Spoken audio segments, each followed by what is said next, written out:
Hello dear students, आज करेंगे IIT jam 2020 का पेपर सोल्यूशन। पिछले वीडियो में आप देख ही सकते हैं 1 से 6 तक किया था, आज 7 से स्टार्ट कर रहा हूँ। ओके, तो यहाँ पर हम लोग का पहला क्वेश्चन है, a particle moving in a central potential. Okay, particle moving in a central potential पर मूव कर रहा है, तो ऑप्शन में से कौन सा सही होगा? एक, मोशन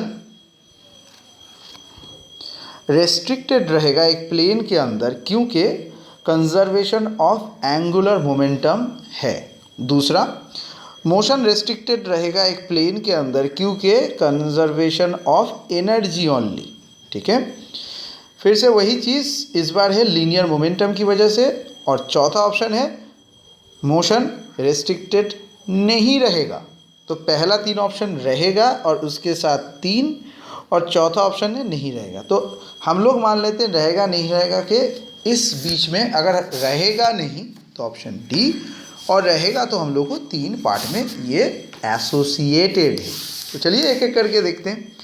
तो क्लासिकल पोटेंशियल जो हमारा थ्योरी है वो क्या कहता है कि motion of a plane in a central potential field occurs due to central force, and ये जो फोर्स है ये एक नेगेटिव फोर्स है most of the cases.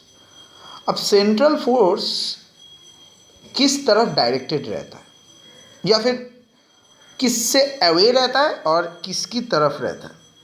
So central force is always directed towards a fix point, एक fix point की तरफ, या फिर always away from a fix point, इसके हिसाब से। So the motion of a particle under influence of central force is always a planar motion, मतलब plane related motion है। सो दिस इज शोन एक mathematical angular momentum of a particle अगर हम लोग draw करेंगे। ठीक है, so L equal to r into p.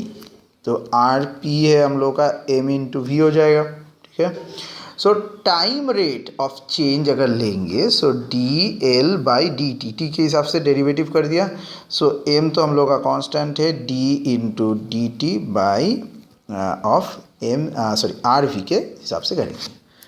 तो इसका कैलकुलेट करने से आएगा r d v. So m into d r d t वो तो वी होता है, so v in cross v पहला पार्ट में, और आर डी टी क्या होता है? एक्सेलरेशन, तो a.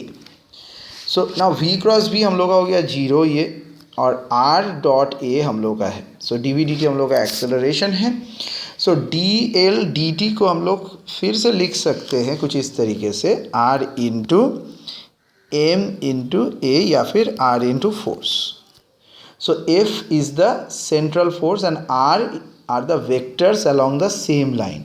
So r cross F भी हम लोग का हो गया 0। So d L d t हो गया 0। सो एल है भैया कांस्टेंट। सो एल हो गया कांस्टेंट।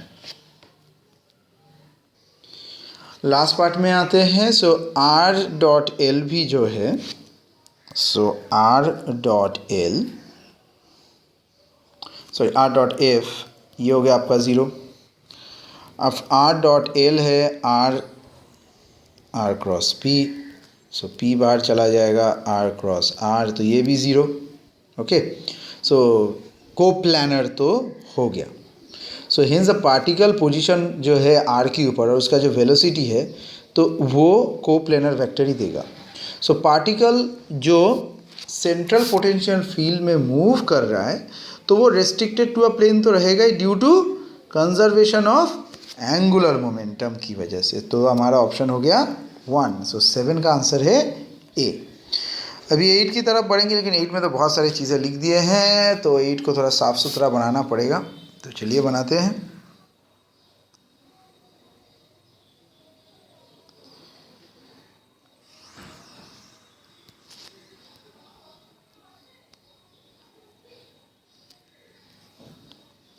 आठ, consider the motion of a quantum particle. एक क्वांटम पार्टिकल का मोशन जिसका मास है m, एनर्जी है E,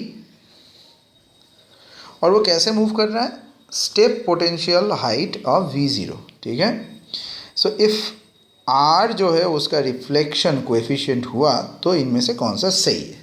ठीक है, 4 ऑप्शन है आपके पास। ये ऑप्शन उतना इंपॉर्टेंट नहीं है। तो रिफ्लेक्शन कोएफिशिएंट का एक फॉर्मूला होता है, वो है flux of reflected particles divided by flux of incident particles, ये दोनों होता है। अब जब हम लोगों का मान लीजिए E is less than V है, तो क्या होगा, mod of B square equal to mod of A square. So reflected flux और इंसिडेंट फ्लक्स सेम हो जाएगा, ठीक है। So therefore R equal to 1। और अगर E ग्रेटर देन V हुआ तो R not equal to 1 and E greater than less than E greater than V में R नॉट इक्वल टू 0 भी है। सो हम लोगों का ऑप्शन है ये C, ठीक है। तो चलिए आने वाले क्वेश्चन की तरफ देखते हैं क्या दिया हुआ है। यहाँ पर हमारे पास एक बूलियन फंक्शन है। क्या है? एक बूलियन फंक्शन। चलिए ठीक है, बहुत बढ़िया है। तो बूलियन फंक्शन के ऊपर काम करना है। कैसे काम करेंगे? ये किसके साथ इक्विवेलेंट है? ये बूलियन फंक्शन से भी यही पूछा है। तो बूलियन फंक्शन में क्या होता है? a plus a bar equal to 1, so 1 dot a equal to a dot b. तो ये हम लोगों को पता है।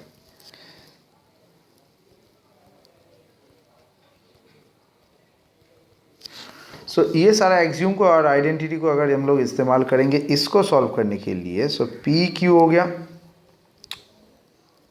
P Q Q bar.